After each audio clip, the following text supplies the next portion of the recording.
saya bilang, Bapak Ibu sekalian, siapa yang berminat mau coba jadi jenazah 5 menit saja. Waktu itu ada satu bapak, kebetulan beliau buruh di bangunan, tukang batu. Dia bilang saya, Ustaz, baik silakan. 5-3-nya, Qul ya ibadiyalladzina asrafu ala anfusihim la taqnatu min rahmatillah innallaha yaghfiru dzunuba jami'a innahu wal ghafurur rahim. Katakan hai Muhammad kepada hamba-hambaku yang telah melampaui batas, dan ikutilah apa yang telah diturunkan kepada kalian. Maksudnya Al-Quran dijelaskan dan dikuatkan oleh hadis-hadis Nabi SAW yang diturunkan dari Tuhan kalian sebelum datang siksa tiba-tiba sementara kalian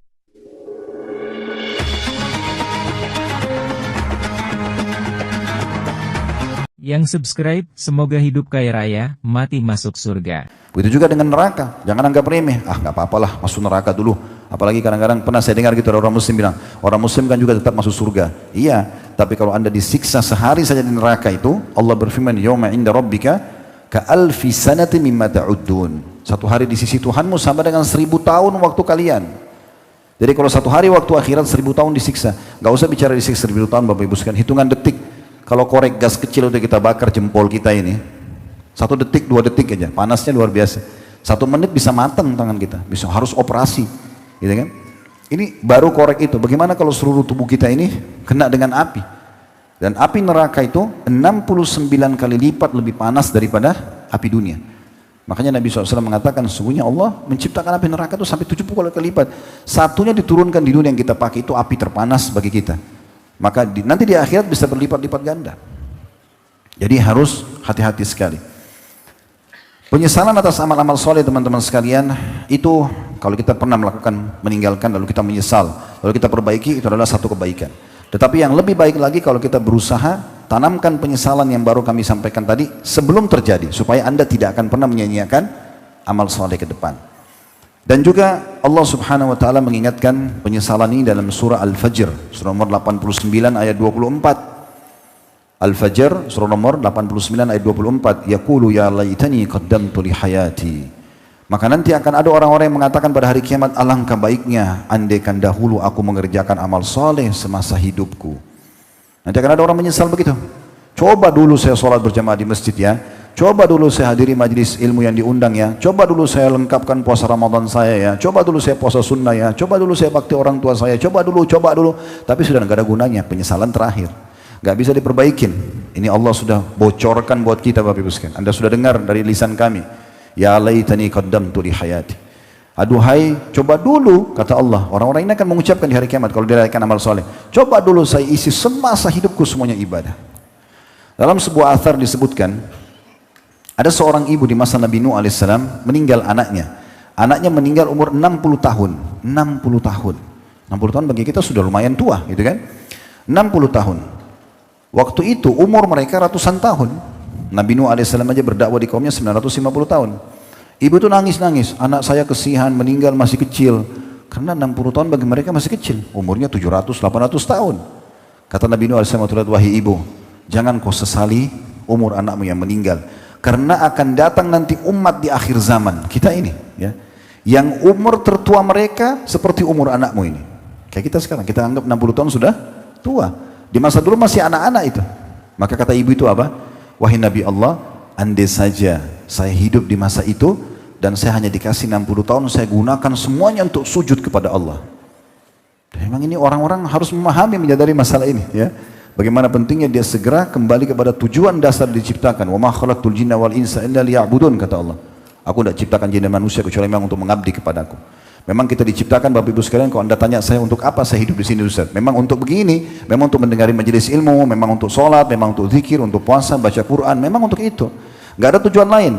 Makan, minum, tidur, mandi, ini pernak-pernik kehidupan. Bukan tujuannya. Jangan dibalik ya. Jangan dijadikan pernak-pernik kehidupan sebagai tujuan, lalu tujuan utama kita lalaikan. Hanya karena mandi, hanya karena makan, lalu terbengkalai sholatnya. Hanya karena ngobrol sama teman-temannya, terbengkalai majelis ilmunya. Ini sayang sekali. Begitu juga Allah Subhanahu wa taala berfirman dalam surah Al-Ahzab, penyesalan juga orang-orang kafir di neraka nanti.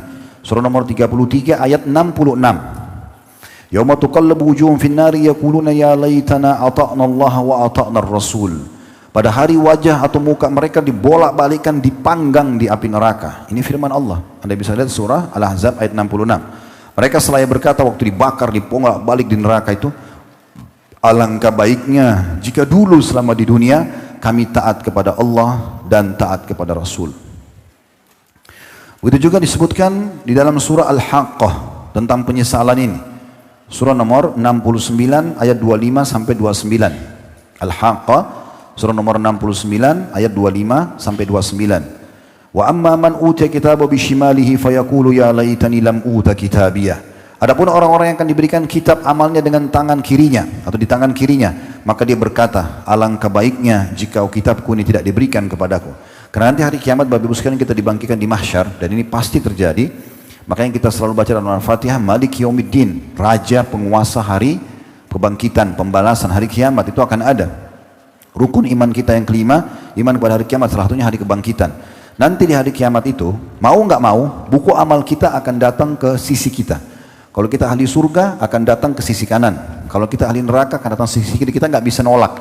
Makanya orang yang terima bukunya di tangan kiri, dia nggak mau, nggak bisa dipindahin ke tangan kanannya. Itu berarti dia sudah masuk ahli neraka. Makanya yang terima dengan tangan kiri, Allah bongkar di sini.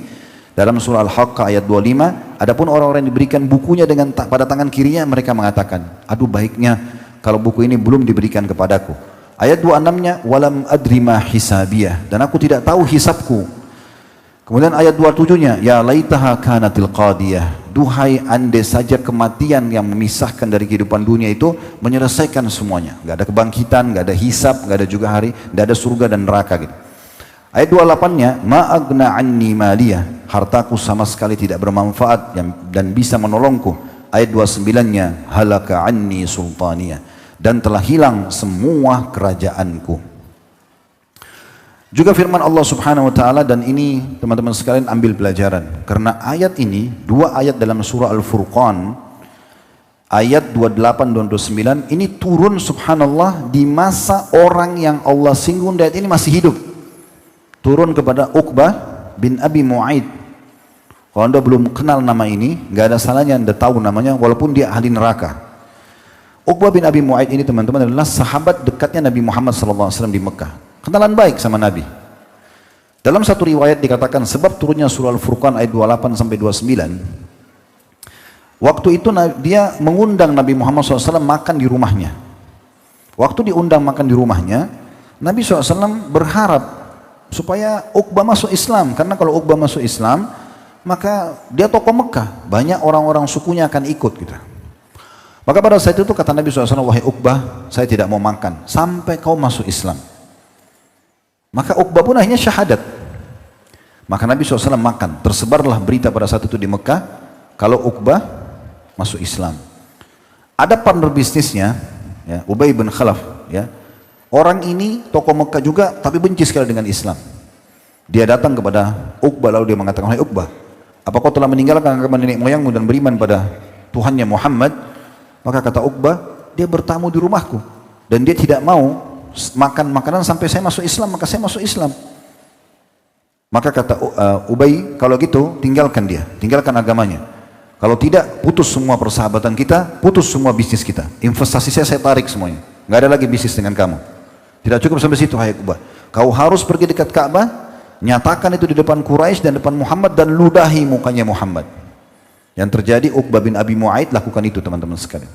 Dia pergi dekat Ka'bah, dia mengatakan, hai Muhammad, sesungguhnya saya kemarin masuk Islam agamamu itu hanya karena terpaksa, dan saya sekarang menyatakan keluar, lalu dia meludahi wajah Nabi SAW. Di saat itu Jibril datang membawa dua ayat ini kepada Nabi SAW. Artinya akan disebutkan Uqbah bin Abi Mu'aid masih hidup, tapi penyesalannya itu di akhirat sudah disebutkan di sini. Walaupun kata ulama tafsir, ayat ini turun untuk Uqbah, tapi berlaku bagi semua orang yang menolak kebenaran dan mencari teman-teman yang menyesatkan dari jalan yang benar. Di ayat 28-nya bunyinya, ya laitani ya wailata laitani lam attakhid fulanan khalila, yang artinya celakaan besar bagiku. Andai aku dulu tidak menjadikan si dia sebagai sahabatku. Sesungguhnya laqad adallani 'anil dzikri ba'da idja'ani, ayat 29-nya, laqad adallani 'anil dzikri ba'da idja'ani wa kana asy-syaitanu lil insani khadzula. Sungguhnya dia telah menyesatkanku dari Al-Quran setelah datang kepadaku, dan sungguh syaitan adalah pengkhianat yang nyata bagi manusia. Jadi ayat ini tentang penyesalan bagaimana Uqbah tadinya dia beriman mengikuti Nabi Muhammad SAW, sahabatnya, lalu berpindah karena sahabat yang kafirnya, dan masih hidup sudah dinyatakan dia akan masuk ke dalam neraka.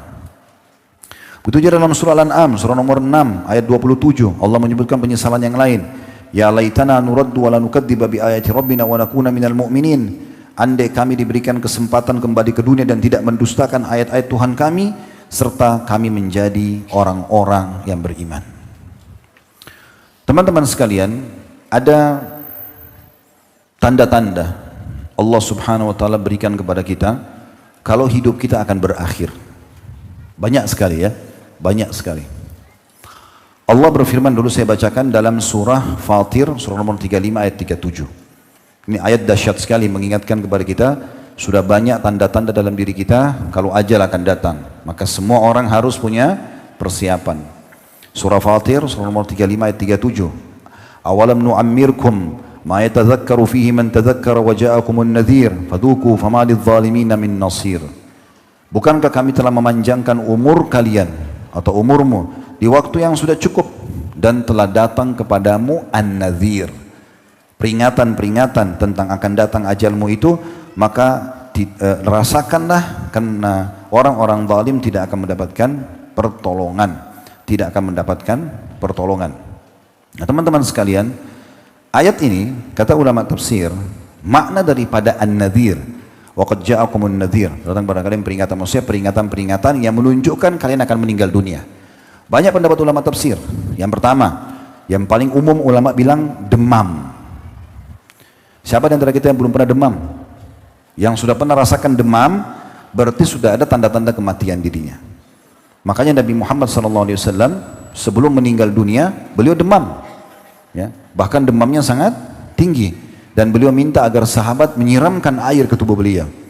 Bukan berarti begitu demam sekali kita akan meninggal. Tetapi kata ulama tafsir, surah Fatir ini menandakan, bukankah Allah mengatakan kami telah panjangkan umur di waktu yang cukup dan telah datang kepadamu an-nadhir, peringatan bahwasanya ajalmu akan datang, maka segera beramal.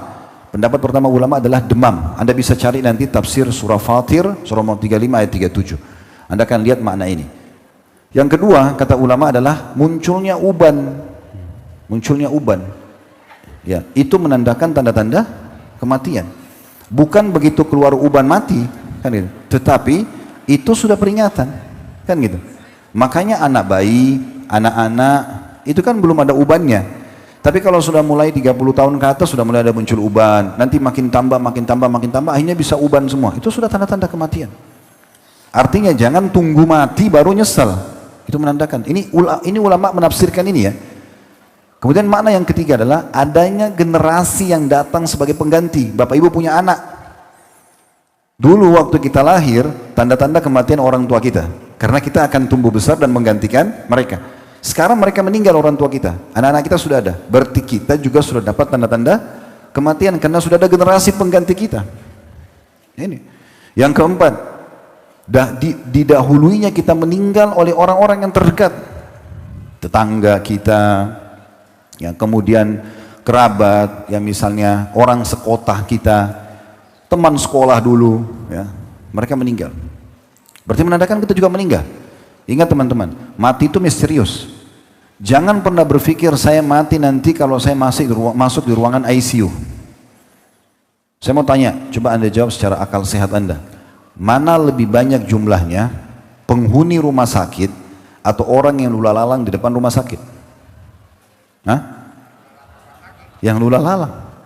Kalau kita gabung semua pasien, semua tenaga medis, semua tenaga administrasinya, anggap di rumah sakit itu 1000 orang, tetap lebih banyak orang yang lula-lalang dalam seharian. Berarti menandakan orang mati sehat lebih banyak.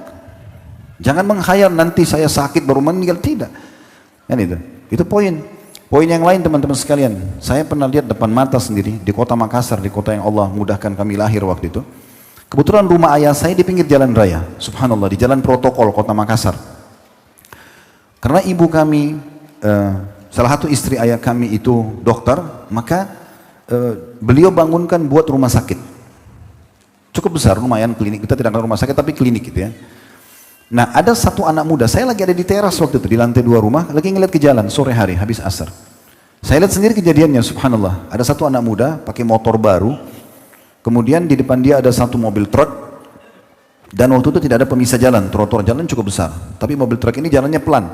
Dia tidak di sebelah kiri, tapi di sebelah kanan. Maka anak muda ini, dia nggak ngelewatin truk itu dari kirinya, tapi dia keluar ke jalur sebelah.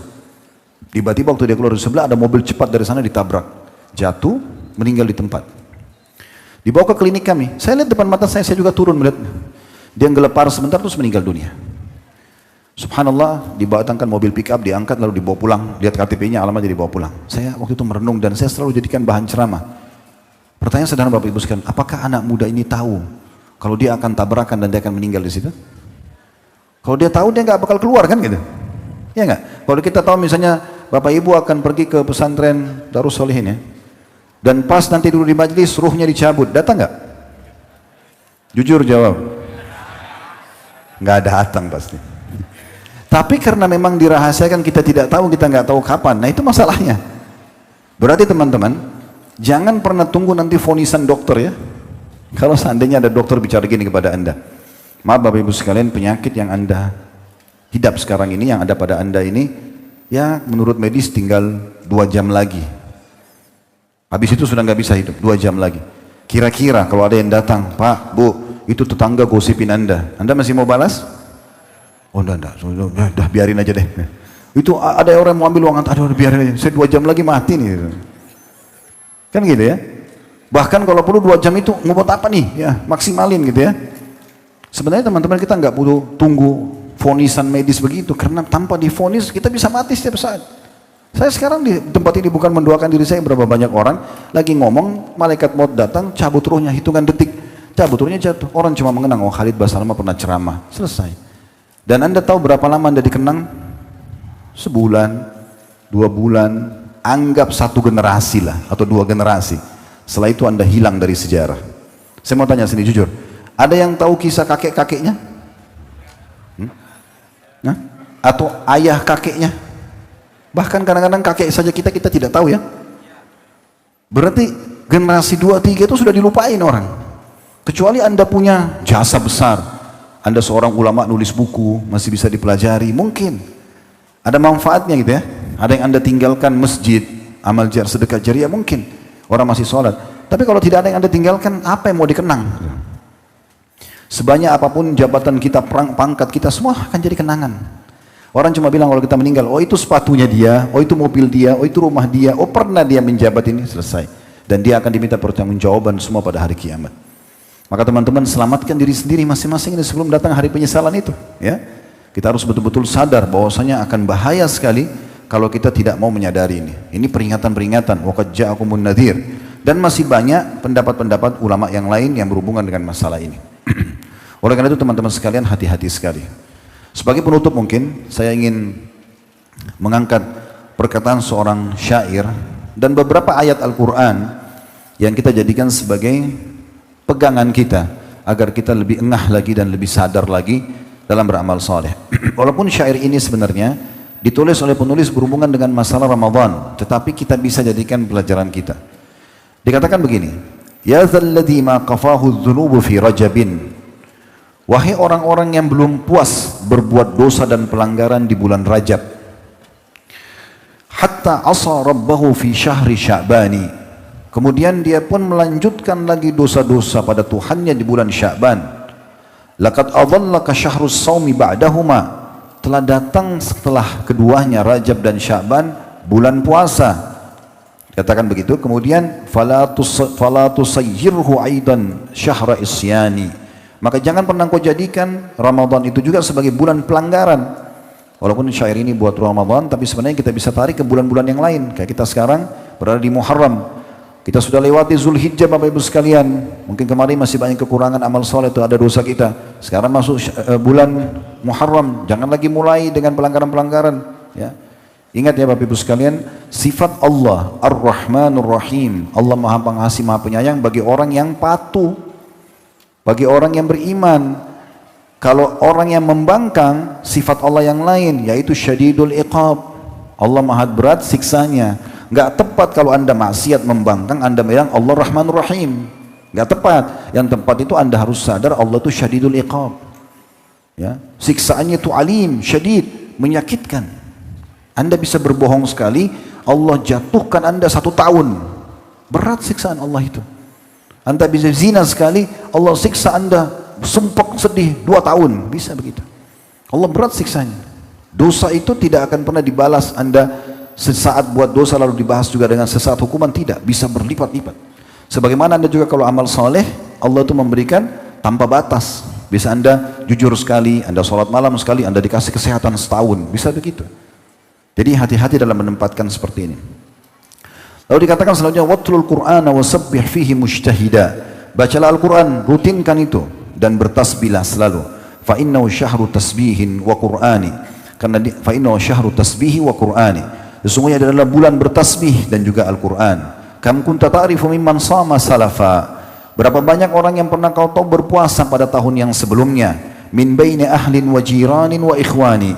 Di antara kalangan keluarga, tetangga dan juga saudara-saudaramu. Afnahumul maut wastabqaka ba'dahum hayya. Kematian telah merenggut mereka dan menyisakan waktu untukmu beberapa saat saja dalam hidup ini.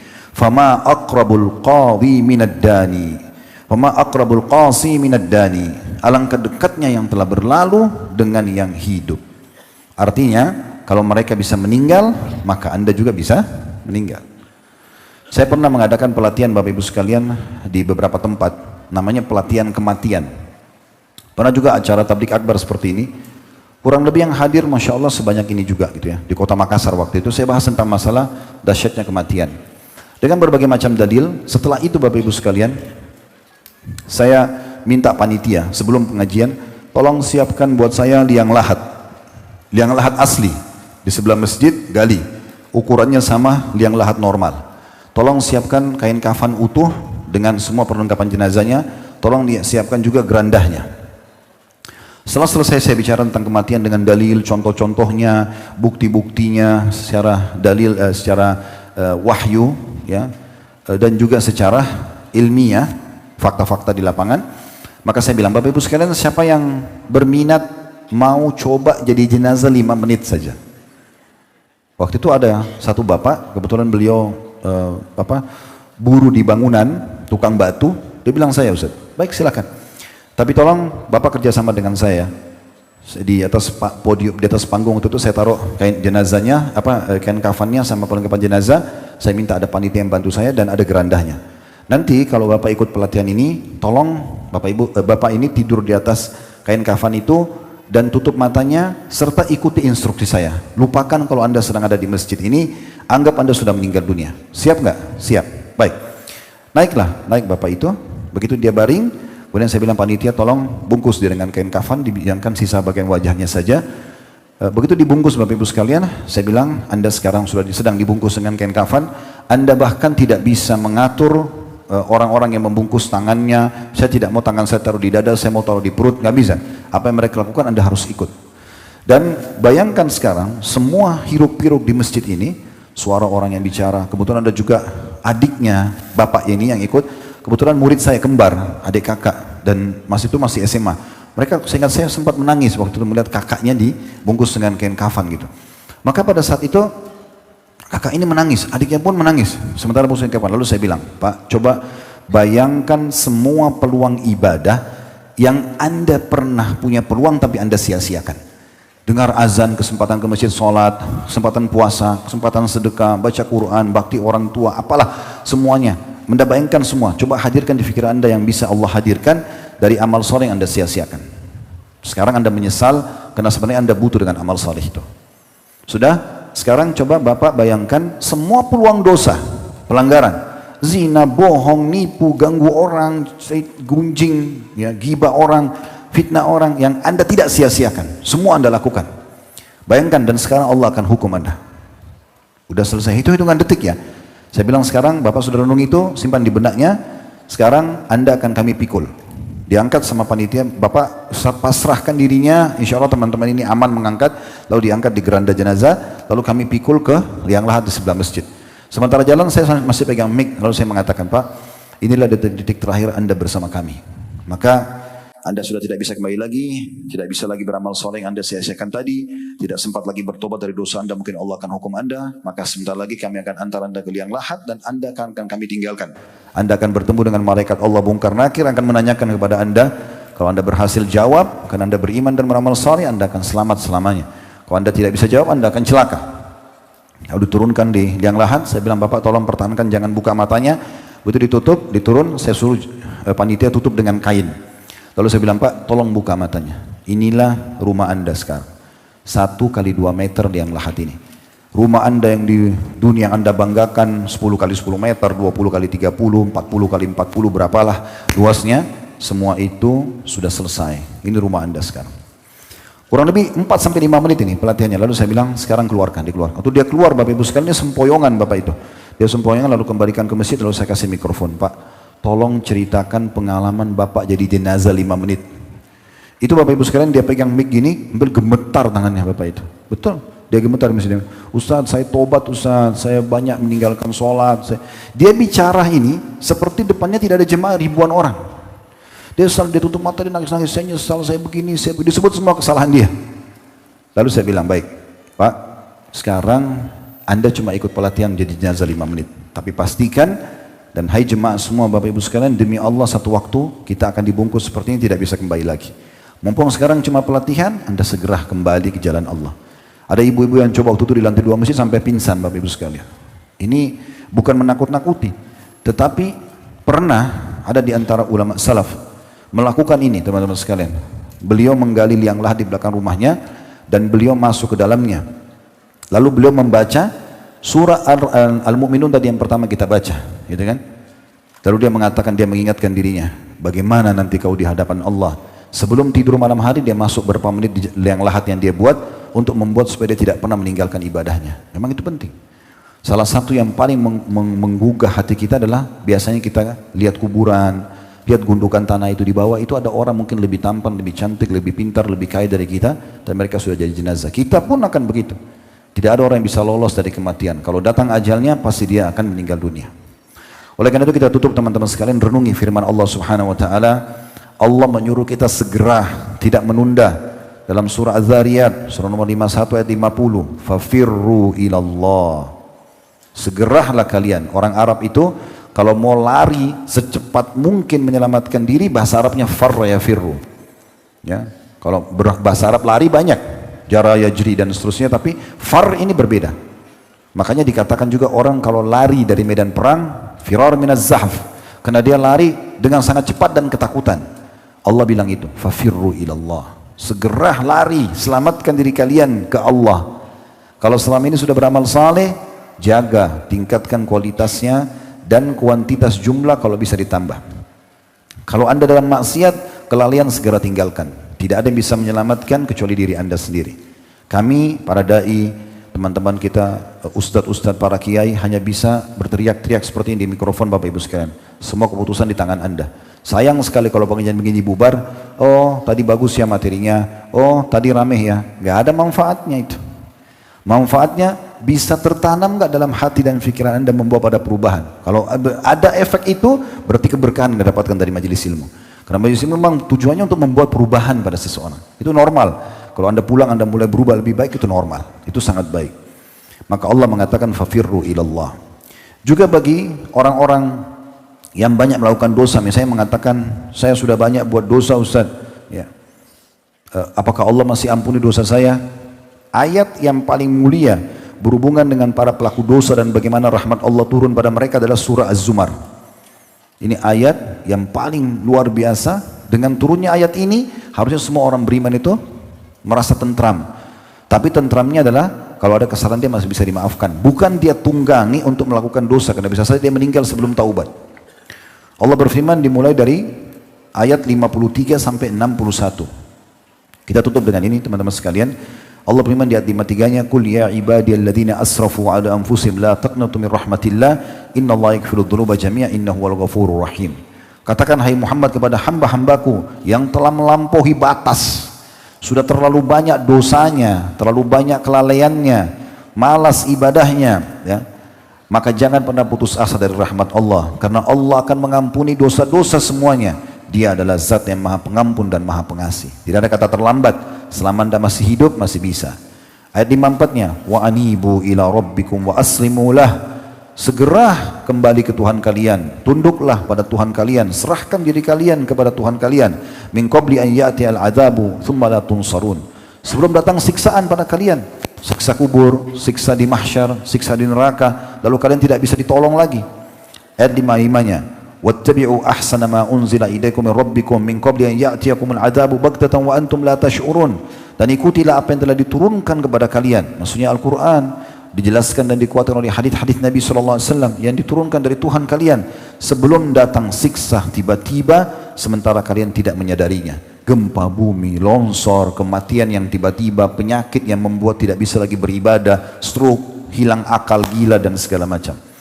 Ayat 56-nya, antakula nafsun ya hasrata ala ma farrattu fi jambillahi wa in kuntu laminas sakhirin. Dan jangan sampai jiwa itu yang sudah kami ingatkan, dia berkata pada saat itu, ya Allah, atau ya betapa ruginya aku terhadap apa yang aku lalaikan dari hak-hak atau perintah Allah, dan aku termasuk orang-orang yang mengolok-olok. Ayat 57-nya, au taqula law anna Allah hadani lakuntu minal muttaqin.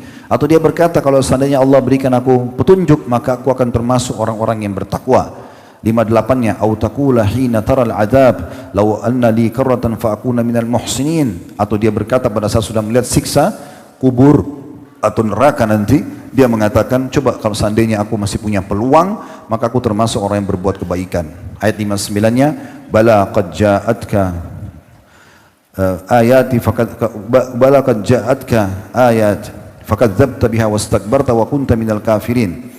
Sebenarnya sudah datang kepadamu ayat-ayat dan kau mendustakannya, dan kau telah menyombongkan diri, dan kamu termasuk orang-orang kafir. Ayat 60-nya, wa yaumal qiyamati taral ladina kadzabu ala Allahi wujuhum muswaddah alaysa fi jahannam mathwan lil mutakabbirin. Dan pada hari kiamat engkau akan melihat orang-orang yang mendustakan Allah, wajah mereka menjadi warna hitam. Bukankah di neraka Jahannam ada tempat balasan bagi orang-orang yang sombong? Terakhir ayat 61-nya, wa yunajjillahu alladhina taqaw min mafazatihim la yamassuhumus su'u wa la hum yahzanun. Dan di hari kiamat juga Allah akan selamatkan orang-orang yang bertakwa, orang yang patuh, dan diberikan kemenangan, dan juga mereka tidak akan disentuh kesusahan dan tidak akan sedih. Terakhir firman Allah ini teman-teman sekalian mengingatkan kepada kita agar kita segera kembali kepada Allah Subhanahu wa taala dan beramal saleh. Allahu a'lam. Semoga Allah kabulkan semua hajat-hajat dunia akhirat kita. Allah mudahkan semua urusan kita. Allah terima seluruh amal-amal saleh yang sudah pernah kita kerjakan, yang sedang kita kerjakan, yang akan kita kerjakan sampai menjelang ajal nanti dengan pahala yang sempurna. Semoga seluruh kesalahan dan dosa Allah maafkan, dan juga dosa-dosa kedua orang tua kita, seluruh kerabat kita, dan semoga Allah selalu jaga negara kita. Allah jaga kemerdekaan, persatuan dan kesatuan kita. Allah jaga juga dan memberikan petunjuk para pemimpin menjalankan tugas dan amanah dengan baik. Allah jadikan kita masyarakat yang selalu gotong royong menjaga nikmat kemerdekaan, persatuan dan kesatuan ini. Dan siapapun yang menginginkan keburukan bagi negara kita, bagi Islam dan kaum muslimin serta keluarga kita, semoga Allah kembalikan budaya mereka kepada diri mereka sendiri. Dan semoga Allah juga menolong saudara kita di Palestina diberikan kemerdekaan sebagaimana Allah berikan kepada kita, dan Allah ikut sertakan kita bersama mereka di pahala, baik dengan doa, dengan harta, juga dengan jiwa kita. Dan semoga Allah kelak menyatukan kita di surga firdausnya tanpa hisab, mana disatukan dalam majlis ilmu yang mulia ini. Allahumma amin.